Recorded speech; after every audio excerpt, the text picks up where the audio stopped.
Greetings! Welcome to Terra Prime Live. Darth Artemis coming to you from Terra Prime headquarters. On the panel, we've got two of our masters and a few of our apprentices joining us here. We'll go kind of just run through it. Dave Tholian, how you doing? I'm doing good. Getting ready for Christmas. Just about done. Excellent, excellent. And next to him, we have Master Ed Artorius Vidnal. How's it going? It's going great. Happy to be here. Excellent, excellent. Next, we got Gary, our resident Count Arcanus. Good evening, Master. I'm doing very well. Yourself? Very good, very good. And Darth Saber. Michael, how's it going? Guten Abend. Going okay, thank you, thank you. How are you? Very, very good. All right, and last but not least, we have our Master Nero. Jared, how's it going over there? Going fine. Excellent. All right, so here we are in December. We've it's been a month, and quite a month has it been, especially for Star Wars fans. We've been getting lots of, I've been getting lots of email as always. We've got our LX program running strong. If you're into wanting to connect with us, join us up on Facebook. But elsewise, we've got some changes happening here at Terra Prime, and you'll be learning a little bit specifically more about that soon. But other than that, so we've got lots of stuff going on here, and of course, we've got we got Star Wars Rebels going on. It's on break now, but we also have the trailer and the bombshells and all of that kind of great stuff. So we've got lots of stuff to talk about here when it comes to sabering. So probably, I don't know, we should just dig in to the first little tidbit, probably the most pressing tidbit, the most talked about thing out there that I've gotten the most questions on, other people have gotten questions on.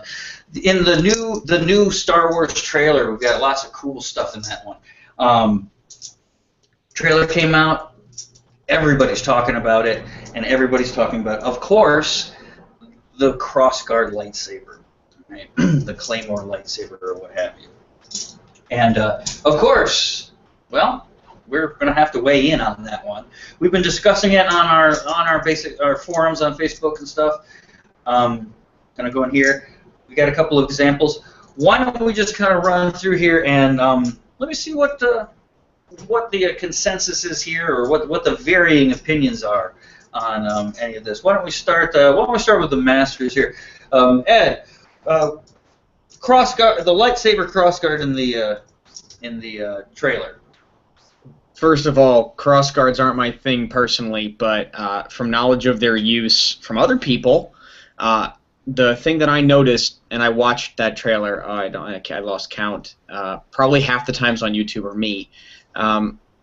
If you look at it real close, and it's something that we've talked about before, I know, the actual emitters are away from the handle of the lightsaber, so my fear would be that any incoming lightsaber wouldn't actually catch the blade sections of the crossguard, but would actually catch the mechanical hilt piece, causing who knows what. I don't know what happens if you cut the body of a lightsaber mid-ignition. Could explode, turn off, whatever.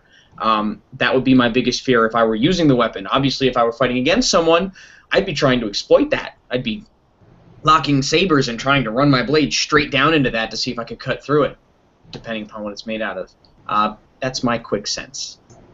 Yeah. Good point. That is one of the kind of glaring things about that, are those two little black nodules that the things come out of. How about you, Jared? Nero? How's it? What are your thoughts on that thing? Well, I've actually seen, on that same note about sliding down it, it's interesting because I've seen some fascinating yet ultimately pointless debates on whether or not a lightsaber blade can slide down another. And, obviously there's no book out there on the physics of a lightsaber because ain't nobody got time for that. But anyway, it's a question of whether or not it can slide, or if they lock in place by some kind of an effect, because that's, as a movie tool, they tend to have these shots where boom, clash, and lock. But it's more of a storytelling mechanic, like, oh, this is just something they do. It's a throwback to old school sword fights where they would lock and glare at each other, and, et cetera, et cetera. But that's actually something that I've seen a few times where it's like, well, could you even slide down it like you could with a real blade to actually hack off the emitter? And that would be my worry too. But ultimately, even though there's a bunch of different like potential issues with it, I kind of came to the realization that it's a movie and it doesn't really make any sense anyway. So it's just going to be cool on screen, and we're just going to have to deal with that. What do you mean it's a like movie? A sword anyway. Right. So I guess that's it for us tonight. Good night, folks. We'll see you next time. Yes. It's just a movie and everything like that. But if we were just to let that ride, it would be no fun. So we're gonna go on and continue tearing it to shreds. So why don't we move on and just kind of go down here, Dave? What were your initial thoughts on the lightsaber? The first thing about that saber that kind of made me giggle was the sound. That thing made such a gross, gnarly sound, and I loved it. That's the thing. I also noticed that the saber and the Quylons, for lack of a better term, they ignited at a different time. So my thought is that it would be almost like the function of a dual phase saber, where it's got a second ignition switch for that Quylon to be there. It's entirely possible that that's the case, and then it could be used situationally, like you get into a bind and you can just ignite it and stab somebody in the chest. It's not not necessarily the case, but it could also just be there for effect more than anything else. But it just looks like somebody came up with something when they were 15 and said, I'm going to make this. So it's kind of like a JJ thing, I'm guessing. It's that one thing that makes you really happy. Yeah, it does have that feel. Definitely. Well, let's move on over to Count Arcanus, Gary. Yeah, it's I've also watched the trailer a few times, probably more than a bit too. The funny thing is, a couple of things struck me about that whole scene, really. One is that the guy who's ultimately carrying this thing appears to be limping or hobbling in. So, far be it from us to say anything about that, because, look at Yoda. One of my favorite bits is he gets done showing Count Dooku who's boss, and then picks his stick up and starts hobbling again. So hobbling's got probably nothing to do with it, but he then pulls this thing out, and it's got the main blade goes on, then the little side blades go on, and my first thought was, is that going to change how he actually uses the thing? Obviously we've got the 7 forms, which we spend a lot of time in TPLA poring over. But is it actually going to change a lot in terms of how the saber is used? Also, how long is the thing? You don't even see the end blade in the shot. So is this a real kind of full length kind of Zweihander kind of thing? And is that going to change anything in terms of the way he actually uses it? And this brings me on to one of the most out there debates that I've seen on this, which is the suggestion that these 2 little doohickeys that are sticking out the side are not blades at all, and that they actually could be used as some kind of blaster. And there are people who seem to think that actually you can kind of lock up and then activate the little side vents and shoot the person. And you can imagine the kind of debate that sparked. So that's an equally weird and out there kind of view on this. I don't know. I want to see what they do with it, and I kind of hope that they do something cool. Well, of course. We all hope that. We shall see, though. All right, Michael, do you have anything to add to what's been put on the table here? Sure. My first thought was it looks menacing, and I like it. It's like you want to run away from that thing. Second thought, I would be dead if I trained with that sword. I would be dead anyway with a single blade. Yes, I would be crippled by now. But with 3 blades, no chance for me. Yeah, it is. I think there's a meme going around that the Darth Vader, and then Darth Maul, and that one, and it's one blade, two blades, three blades, as it goes through. Yeah, so that's a pretty good overview of it. If anybody watching this has not seen the trailer, I can't help you. Yeah, so yes, the cross guards that come up now. I'm kind of with Ed. I don't have a whole. I don't use a style that has a really prominent cross guard. We do have a cross guard, and we do use binding techniques with that here. But as you see, it's very minimal. We've only got about an inch and a half out this way, on either side, and that's enough to catch a sword to prevent the types of things that we do. Now, obviously, the longer it is, the more room for error you have. So there's a preference in length as far as that goes. More to what we're talking about here is we're talking about swords like this. Right. A long sword here with a cross guard. Now, as you see here, this one is one that I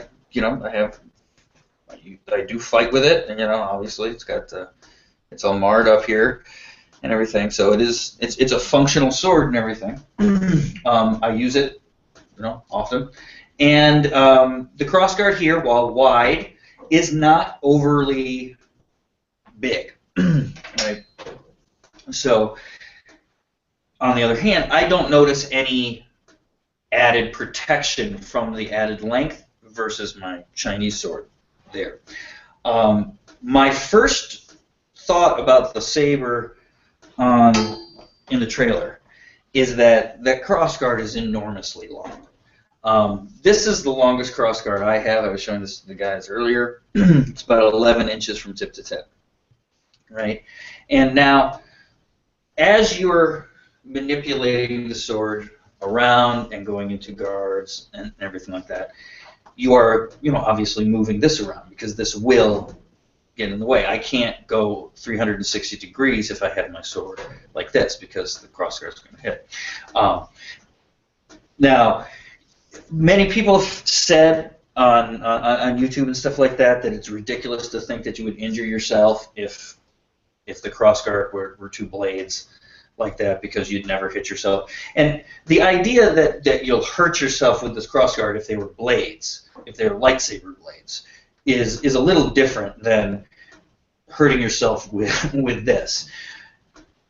I think that the crossguard in the trailer is way too long. Now, obviously, it looks better on film that way because like here, because it looks to be at least this long or longer, probably about a little bit that longer on either side.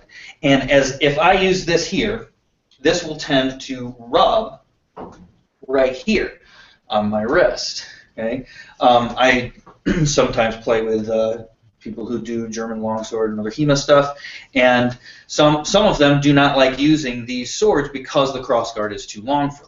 Right, it tends to get in the way of what they like to do. Right, so it's kind of a personal preference. My complaint that it looks like you'd cut off your hands is because it looks really easy because it's so long, since it's sticking way out right there, that without even knowing it, you're going to just, even if I bend my arm like this, you see, if this is getting dangerously close to my bicep, right? And obviously coming over here like that. Could you learn to do something like that without hurting yourself? Of course. Anybody can learn anything. My initial reaction is like what you said there. Now, obviously, the hitting the emitters, the blaster points, those are all interesting things. So, would that crossguard actually help? Right? Like Jared was talking about. Does a lightsaber blade slide up and down? For argument's sake, let's just say it does. Right? We know that a lightsaber blade will slide up and down, so you can slide down there. Now, if those little emitters for the quillions coming out like that can get chopped, you could make them out of lightsaber-resistant material. But then you ask yourself, why not just make a gradient out of lightsaber-resistant material? And then you don't even have to worry about it, right? Then it doesn't matter if it touches you. You can actually use it in all manner of different ways, right? If you wanted to, as we'll talk about this too, but the guns and swords and sword guns and stuff like that. If you can hold on to this can easily switch over. Now you've got a little blaster right there. So I agree. I mean, obviously they did it. It looks cool. It's menacing. It's dramatic because you can. I mean, let's face it. To discuss the reality of a crossguard and a lightsaber is a little absurd because the whole idea of the lightsaber to begin with just can't happen. I mean, no, I will never have a plasma blade that long, this close to me, right? But I will never have a plasma blade this long, this close to me either. So, there you go. If we're using them, in what we do, I don't know. It's hard enough not to touch the blade, especially if you come from a legitimate sword style with steel weapons and stuff like that.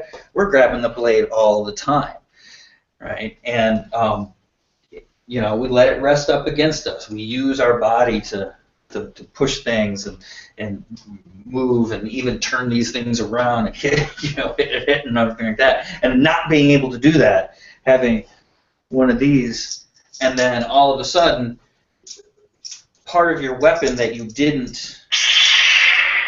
was part of it, no, I can't do that, no, and even, I got to be careful about that kind of stuff. So, those are my initial impressions, but I guess the question is, hand protection and sabers. Good idea. What are some other options? What would be some thoughts in that area? Anybody? Well, I'll jump in on that one. I mean, I suppose the obvious thing is if you're used to, sort of resting your saber up against your arm or holding onto the thing, you're going to need body protection, armor, gloves, whatever, that are made of lightsaber-resistant materials. It's probably going to be very, very expensive in a sort of a Star Wars universe kind of thing. It'd be a very expensive thing to source, but that would seem to be the only option if there's if you've got this real danger of your own weapon touching you, you've got to wear protection against that. It's a bit like, I suppose it's a bit like the fight between Vader and Luke on Bespin, where Luke manages to catch him in the arm, and instead of lopping his arm off, it just gets a few sparks and makes Vader mad. Presumably, he must have some kind of lightsaber-resistant material built into his suit. Yeah, well, I will argue with that and say that he did it to Obi-Wan, and he was just wearing a shirt. So, and that brings us to a good point. We know that lightsabers in the universe encounter resistance, not just from other lightsabers, but from like doors. Like when they cut a hole in a door, they go slowly. Now, yes, for dramatic effect and everything like that, but we can, we'll extend that, and kind of means there's some resistance, there's some time period, or there's some mitigating factor there that you could do. Let's say that even if it does cut directly through something, just because it can destroy something doesn't mean that it's going to continue its momentum through there. What we use here, and the way they use them there with lots of kind of slashing and that kind of stuff, and it's just essentially a stick. I would think that something more like this would be probably more useful as far as a saber, because you have kind of a wider circular thing here. It's not completely getting out of the way, and you could make this simply out of a thick enough even Beskar, Cortorsis, we're listening over here in the chat. But whatever you make it out of, even if it was just out of conventional metal, we know that even conventional metal will slow the saber down. So you could at least get maybe a hit off of that before, and it would have to destroy this before it gets there. Now I know that in Rebels, the Ezra saber does kind of look like this. It's got a handguard, and so does the Inquisitor, which is actually two handguards. Which actually is a pretty cool lightsaber we should probably talk about too. But his actually not only has the blade coming up here, but he's got a blaster that comes out this way, like that. So that's an interesting thing. Now, Dave, you mentioned earlier that the crossguard lightsaber seemed like something somebody as a kid went, "Oh, I have to make this," and finally did. And I'll have to say that the lightsaber and gun, something I've always wondered why they didn't. Why didn't just even have like a gun setting on the lightsaber? You already got half of it. Maybe you just shoot the blade out. So you right there, and instead of like turning it off, you could go and it shoots the blade out there. I don't know. But then of course people talk about honor and everything like that. So what do we say to that? Handguards being handguards in general, right? And then of course added weapons within those hilts. What say we all? I think that if you're a primarily one-handed user, creating a saber that has something like that, whether it be modeled after, say, like a Scottish broadsword or a rapier or whatever have you, this way you actually have full hand protection on it, makes it kind of easier for you to not have to worry too much about someone hitting your hand, as long as it's made out of resistant material, obviously. Obviously, if someone's really great at finding those pinpoint holes, they can get through, but I guess that's probably where a Scottish broadsword would come in, because it's far larger of a basket on it, but you're also limited a little bit in your movement. But I think that it would work. That's kind of my personal thing. I plan on making a rapier main gauche combo for myself for my own fighting. So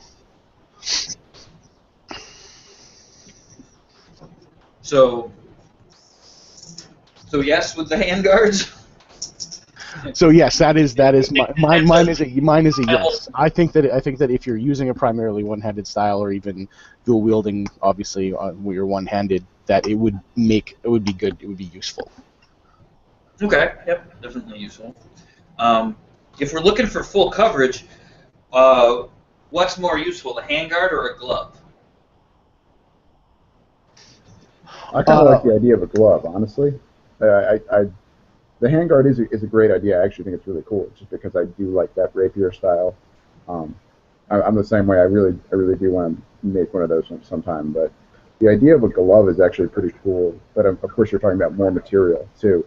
So considering the fact that in universe they consider these lightsaber-resistant materials very rare and costly and difficult to not only mine, but also refine and manipulate to make these things, just because from a storytelling perspective, the lightsaber would be a lot less mythical if everything could block it.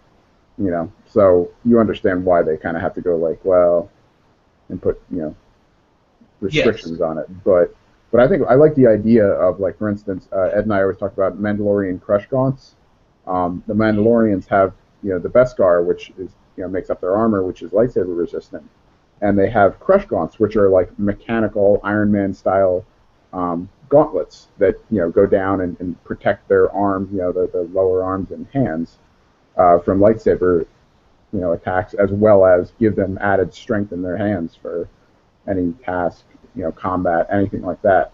So it's actually pretty cool to see that employed in like some of the EU stuff. They use that now and then, and it's an interesting way to kind of limit that, though, that I always think about. You're going to lose wrist mobility. Any kind of metal material, you're going to lose wrist mobility unless you make it out of some kind of fine woven mesh of metal, which then you're going to lose your defense. You're going to lose wrist mobility. And one of the things that they always say about the crush gaunts, Jagged Fell uses crush gaunts. For those of you who haven't read the EU, it doesn't matter now, so go read it. He has to have a special blaster made because the crush gaunts are huge. And it has to be oversized so that his hand can fit on the crush gaunt. So if you're wearing a pair of crush gaunts and you have a standard size lightsaber hilt, you're not going to be able to hold it with two hands because it makes your hand significantly larger. If you have a lightsaber that's redesigned so that you can wear crush gaunts and you don't have your crush gaunts, you're kind of SOL because now you've got this giant hilt that you're going to have a hard time wielding with two normal people hands. So when you get into, like, I like a glove. I'm with Jared. I like a glove. I think, like, down to the forearm would be really useful, especially if you're using a Makashi style, you know. Okay. But you got all those other factors, your wrist, you know, how big is your lightsaber now? What are you doing with this glove? What's its function? Yada, yada, yada. As far as the glove goes, I don't actually think it would remove much mobility from the wrist. I've worn steel gauntlets before, you know, full steel gauntlets. Where you do lose mobility is in your fingers and in kind of this, in the fine little motions right there, because you have these big plates which are hinged, right? And usually your hand doesn't rest like this. Like usually it's like this. So your hand is kind of always just a little bit open. That's what I found as far as that goes. Plate armor being, but as we're talking about, I mean, you can, you know, from a glove standpoint, wear only one, right, and have it, you know, come down to maybe here. You could go all the way down to the elbow if you wanted, but if you're using, if you're out like this and you have a kind of flared glove, that would not only kind of protect your hand and stuff like that, but also could protect a little bit, you know, further up the arm without adding too much material. But again, I don't think it necessarily has to be lightsaber resistant, just, well, resistant enough that it's, I don't know, maybe we should come up with another term, like stuff that will slow a lightsaber down. It still cuts it, it's just, you know, like we're talking about steel earlier, you know, like you're used to working on aluminum and then you go to drill into steel and it just doesn't work. Not the same way. Now where I'm coming from as far as the handguard goes, I'm looking at stuff like this because these are, you know, primarily slashing weapons too. So when you have that type of, as I'm going through here, there's so many attacks here, so this guard is right along the line of a very, very common attack, right? Because it's lined up with the blade, right? So any attack I do, I have to, you know, my fingers are going to be pointed towards that opponent so they can obviously chop me. But again, I like the circular thing out here. And like I said, it doesn't have to be that long. If we look at like a katana, those are very diminutive as well. And these are very slash-oriented weapons as well, because you've got the single edge there and all that. And again, you only need just a little bit of a lip to get that going. Now, the blast, you know, so handguards, we would like some protection for the hand. That's definitely not debated. Everybody would love some protection for the hand. We'll see what they do with that. Obviously, it's just for a. Obviously, it's only to look cool. So. There we go there. Now, what about blasters being involved in the sabers? What do we got going on there? Master, could I just jump in on one other thought that occurred to me with regard to the protection? Sure. Before we move on to blasters, which is one thing that I saw the other week was some people debating the idea of having like a personal shield that they would use on the other arm, like a like a sword and shield kind of thing. And it struck me, I mean, even if you're going into handguards or crush gaunts or whatever, you're looking at, in some ways, kind of low-tech solutions to this. I mean, what about? I know it's obviously from a point of view of trying to demonstrate this is possible, but what about the idea that you emit a small force field around itself when you grip it? So essentially, your hand is a force field bubble. Anything that touches that is going to slow up or bounce off. Let's see if I can see what you're saying here. So you have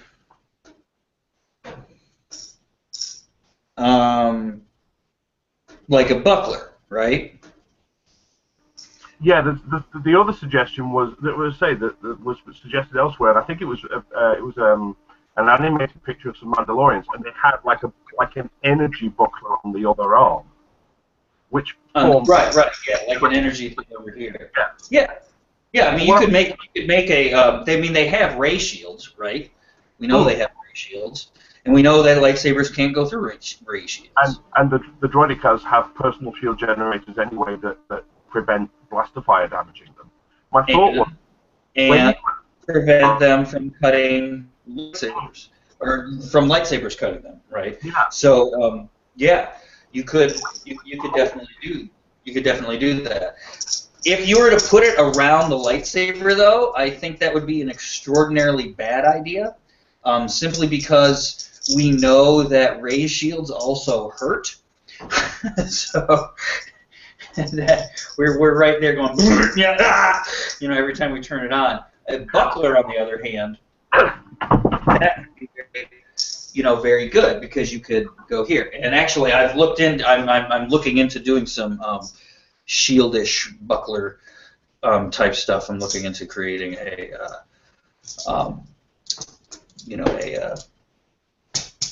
type of shield type of thing that we can use in this kind of stuff as well. So yeah, a shield or a buckler type of thing, that would be very good. Yeah. So yeah. Blasters. We were talking about earlier the blaster on the Ezra Saber in Rebels, and we are thinking about that. What do we think about that there? Putting blasters on sabers and stuff. No. Okay. I've definitely Such a reasoned and in-depth response. Go ahead. I think that pretty much sums it up. It's just no. Just no. This individual idea, I thought about it because I went, all right, they do this stuff, and I tried to think of if it makes sense. When they made Kanan's lightsaber and it broke apart, I said, all right, that makes sense for his character. He's in hiding, all that kind of stuff. He needs to be able to disguise this. He's a Jedi that's, in an era where Jedi are hunted. Being able to disguise your lightsaber is something that's not distinctly a lightsaber. Makes sense. And I said, okay, I let it go.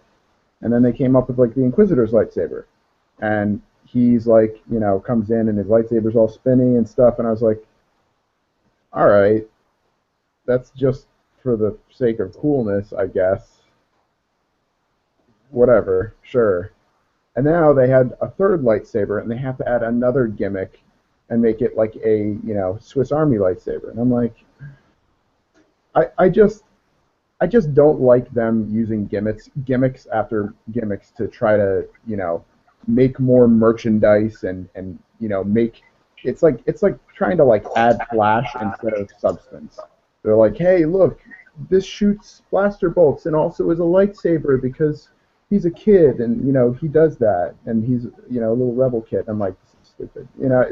It's just the concept that they just have to add in all this crap instead of attempting to write a good story with good characters. They can do that. I mean, they're doing a pretty good job, and that's my point, is that they don't need this crap. They have a pretty good setting, and the characters are actually pretty well fleshed out, and they have potential to grow and move ahead. And I think they're just kind of adding more crap in for the sake of selling toys and getting people's attention. Yeah, I'll echo the selling toys thing. That that's what it's for. Although at the same point, people were going to buy the saber regardless of if they put a gimmick on it or not, right? If they write the character properly, people are going to like the character. People are going to go out and buy the stuff. My biggest thing of the reason why it's a no is you're mixing tech that's horribly dangerous. So from the cannon perspective, blasters are powered by an explosive gas that you have to seriously have right next to a plasma blade. The smallest little off-kilter deflection of anything when you're using your weapon hits your hilt and it explodes more than it would if it was just a saber. Saber might just short or something. Somebody slides their hand down, we're on that sliding down the blade thing. They slide down the blade, and all of a sudden your saber explodes in your hand. It's just a whole bunch of fail. Well, I disagree with you all. I think it's really awesome. And quite frankly, quite frankly, I'm surprised it's taken them this long, right? We have here, now I get why the lightsaber exists the way it does in the original movies, right? It is the symbol, it is supposed to be archaic. It's supposed to be, old-fashioned and out of date, and what good is this piece of crap? It's supposed to be devalued, right? So, and it kind of gets that purpose. And then, of course, Obi-Wan has it, so all of that kind of thing. The way it looks very stripped down, like he's had to kind of take it apart and, put it back together, and it looks all rough and, all that kind of thing. And it's kind of like had that feel to it, right? You get the Clone Wars, and yes, you've got, yes, the lightsaber stuff was all really, really cool, and, there's this, and every now and then you had some, tricky lightsabers, like Krell's. Krell's was, the little, little switchbladey things, because he's got all these hands and everything like that. But generally speaking, everybody's just carrying around a big glowing stick, right? And we've talked about it on the show before how there seems to be very little progress that ever happens technologically in the Star Wars universe. They invent something and it stays the same forever.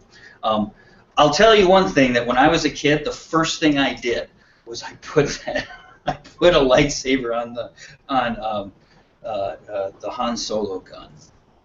First thing I did back then. So I have been waiting for the saber gun forever. I mean, what I was saying before, I don't even know why they don't just have a saber setting on here, where we can be like, and you can shoot it off, right? Will it explode anymore? I'm not sure that that's the case, because you're blocking the blaster bolts, so the blaster bolts can't be that much different than the blade itself. As it's coming out, I'm not seeing that much, danger for explosion, anything like that. Then, of course, we don't know how many times it fires, right? If we look at the Old West, which is something that I think they're drawing on heavily with Rebels. If you watch the show, there's lots of the Old West. The Old West is famous for these tricky little, trick guns, derringers that fit up your sleeves, and cheaters' weapons, stuff that people could kill each other with without being seen. They could sneak these weapons into different different areas. The fact that the lightsaber is associated with Jedi, the Jedi are being hunted right now, the fact that his lightsaber looks so unlike a lightsaber to me makes a whole lot of sense within the story. So, oh, it's just his blaster. Now, I find it funny that they've outlawed lightsabers and not blasters, but hey, you know, that's something. I would figure that the Empire would probably not want their rebels arming themselves with blasters either, but you know, hey, whatever. So, yeah, I personally I think it's I think it's awesome. And you know the Inquisitor saber, even though yeah okay it spins and all of that kind of thing, it has these handguards that will come up. He can use it, and he does use it as a just a regular old saber that has a C-shaped handguard right here. That I think would be, you know, immensely useful as far as that goes. Would you not say? I was just agreeing, actually. The Inquisitor's saber. We're talking about how the whole spinning mechanic and all that it's just flash and it's like whatever, it's fine, it works. But it doesn't really, you know, we were saying how we actually kind of like it as a single-sided lightsaber because it has the shape of it has like that guard, like you were saying, and it's kind of cool. It's functional, it's cool, you know, and it just looks good as kind of like a nice slim, you know, blade-looking guard. It's actually has really, and then you know then they put another side on it and then start spinning around and it's like okay, that's just, you know. But well, having two sides to it, they could have and maybe they will do this. I don't know. But if you ever seen the movie Seven Swords by Choi Hawk? It's a Hong Kong movie, and they have these mystical swords. Each one of them has, and one lady gets the water sword, and what it is it's a hilt, and it's got a blade that slides through the hilt like this. And through most of the movie, she can't use it. Like every time she like picks it up, it goes down there. She can't figure out where the blade is. But when you put your fingers on certain holes and hold it in certain ways, you can then control it. So it can go all the way out one side, it can go kind of halfway out both sides, it can go all the way here. So what she can do is she can get into like the bind of something, go boom, and have the blade shoot out the back, and then she can flip it out. That's something I think could be really could be done with the Inquisitor saber, because it's like a regular size saber. It's not like a big long one, like a regular saber staff. So maybe they could do stuff like that. You know, hopefully they'll do stuff like that where he's changing the blades, the sides of the blade that way.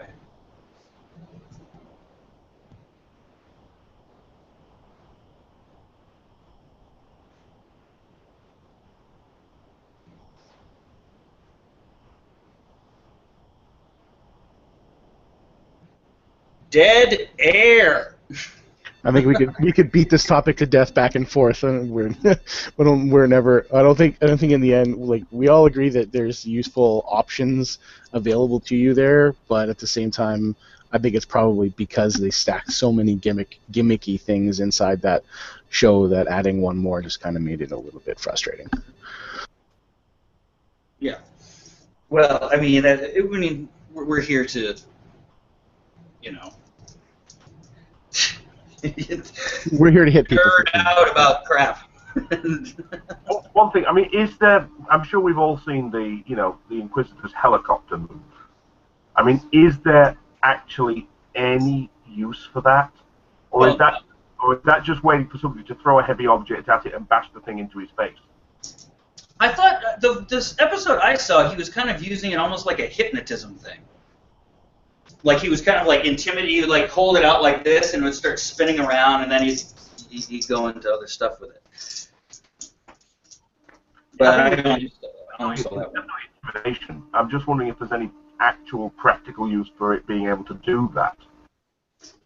I mean, other than hitting things many times in a row, probably not. You know, like, I mean, I suppose you could hold it out like this, and if you get it spinning, you know, you'd have like a buzzsaw. You know, you wouldn't have to actually make your orbits. You could just hold it like this. Because holding it out in front the way he does, and it goes, and he holds the handle, and then the whole circle rotates. Right. Yeah, like this. That's what I was saying. He was using it kind of like a hypnotism thing. You know, like he came out and he was like, and it started spinning, and then they started fighting. Yeah, because I mean, the thing is, I was going to say, I mean, it's certainly not very useful as a shield because you just aim where his hand is. Right. You know, no matter about the blades going round, you'll blow the thing up. I mean. But technically, it's better than the saber staff because it's a smaller target. It's only this target rather than, you know, this target, because the same thing happens when I'm spinning the saber staff. The hole, there's that hole. That's why Sarasu is not great with a saber staff, because when you're doing your orbits with your saber staff, you have a big hole right here where your hilt is. You know, and it's very difficult to keep that line closed. That makes some sort of sense. Makes perfect sense. Yeah. I mean, So, in some respects, XR Kun's saber staff makes that less of a problem because it's so much shorter. yeah, I mean, if you're going to assume that the saber staff is or the double-ended one is just as big as a regular saber, yeah, you know, because, well, I mean, and you can see it here. If I just do this, right here. Oh, better. You see, there's I mean, my head hardly ever gets covered like that, and that's because there's that thing here. So when I turn to the side, and when I'm moving through here, I'm making sure that my blade is on my body, right? Like that. Anytime, though, that's why you don't want to start doing this in the middle of a fight, because as soon as you start spinning it around, you essentially present your hand to them, because it's just like a nice little round target there.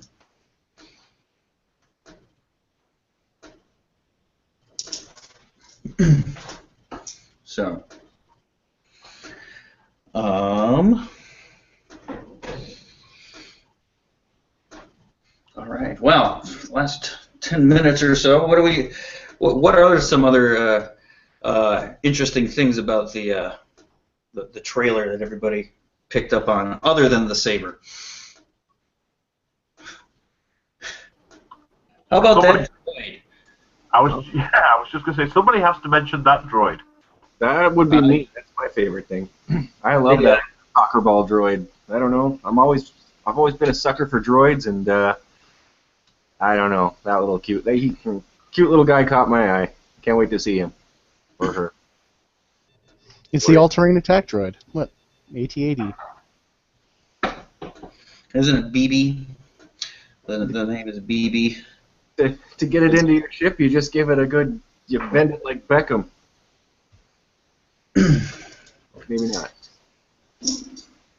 So. Gary's laughing. I know he got that one. Oh, no.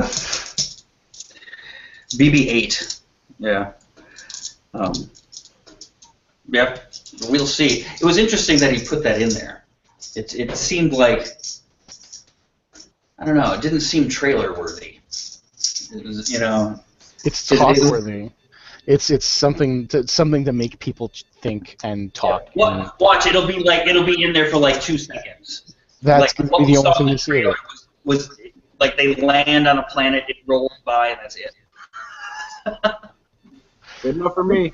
I feel like the trailer did a pretty, like, it was clearly very intelligently constructed. It had the perfect amount of nostalgia with new stuff to get people talking. It generated hype while using familiar images. Like it had X-wings, it had the Millennium Falcon, it had a droid running across the desert. Very like old style images with new twists. You know, the X-wings are in on a planet going over water. You know, the droids, you know, this new kind of thing that's all rolly, and everybody's like, oh, what's that? You know, I don't know what's going to be. Well, you know, why is it doing that?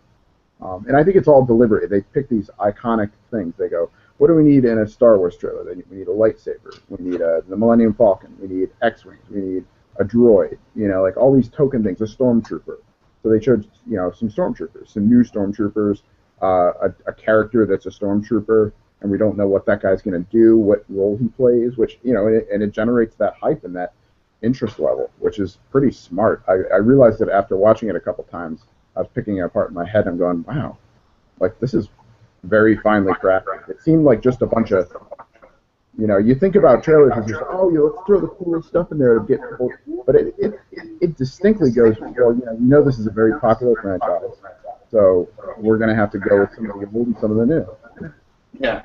Well, I totally agree with you, and I think they did a really good job. I just think that particular scene with the droid, I think it's gotten so much attention is it seemed a little bit out of place with the other stuff, you know. Maybe they could have, because it was just like a medium shot. It was straight on him at the side going brrr, and you know that was kind of just put in there. It was like, and we got this. You know. But yeah, no, I mean I agree. I mean the trailer is pretty awesome as far as getting things set for the. Did you have something, Dave? Yeah, I was just going to say, I think from the perspective of the trailer itself, the droid was entered in there for pacing, because if you look at that trailer is so perfectly paced that there's a reason why every one of those shots is in there. So I'm guessing probably it was a pacing thing. But well, that's my argument. Yeah. Well, that's what I thought. I thought the pacing right there like went, and then like the trailer continued. Yeah, I think that's why I think everybody's focusing on that guy. Yeah. I think it was there to make people go say what, and then they put in another picture of like something else.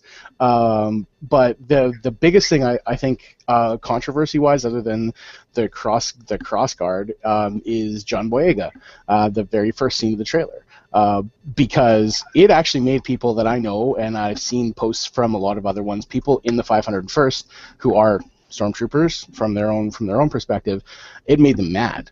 Because you have somebody in stormtrooper armor that isn't wearing a helmet, and it's giving personality to stormtroopers that isn't supposed to have personality from the movie perspective. And I know that during the Clone Wars, they take their helmets off all the time, but they're all the same person.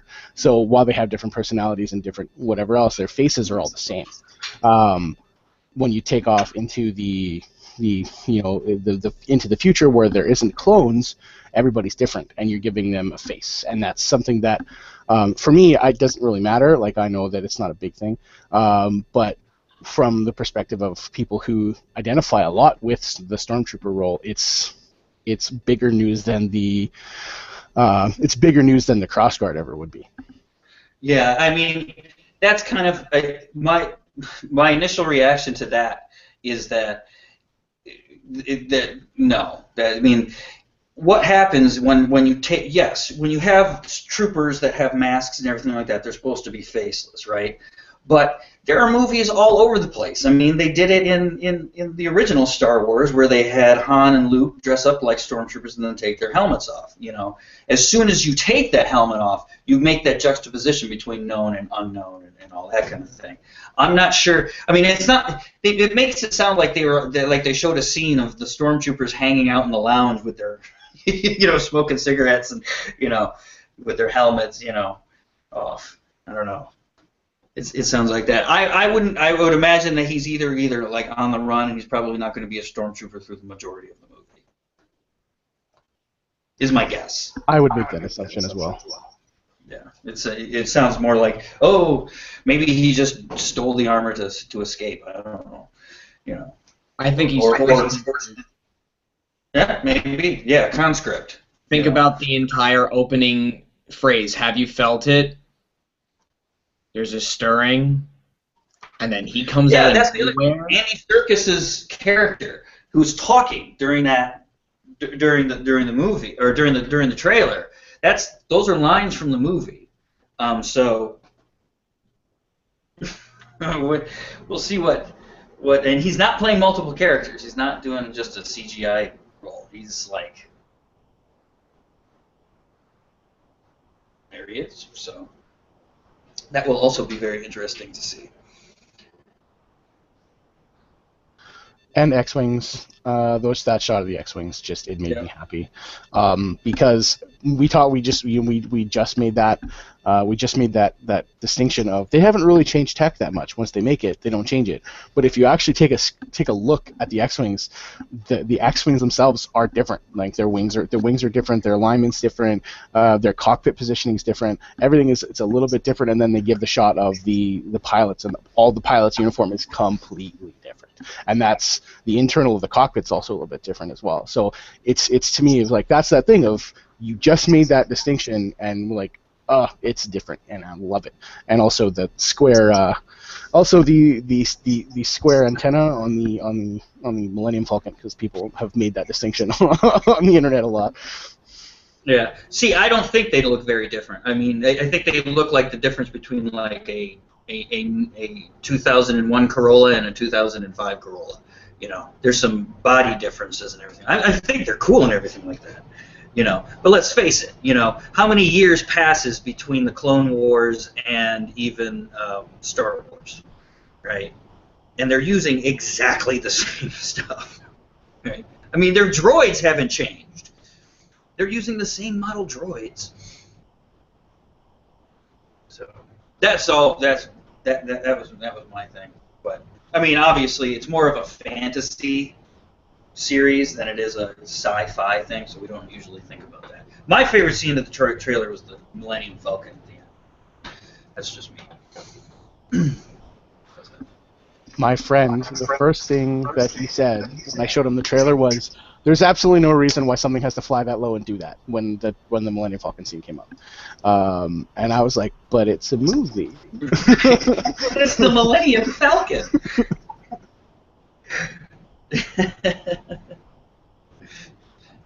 And that is going to be really cool to see. Is that really crazy dynamic flight type of photography used with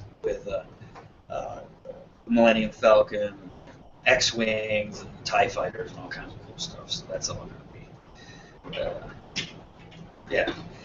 Looking forward to it next year. You know, a year from now. So, all right. Okay. Well, we've coming up here at the end of the hour. Anybody have anything to interject to finish us off here with?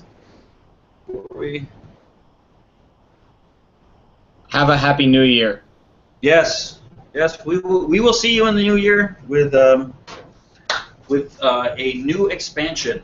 We're going to be expanding Terra Prime, and there's going to be lots of interesting stuff ahead. So, all right, well, we'll wrap it up here. Let me thank the panel, all of you, for joining us here. Thank you, anybody watching. Again, have a happy New Year. We will see you next time. Happy holidays, whatever you celebrate. Be good to each other, and we will see you next time. And happy sabering!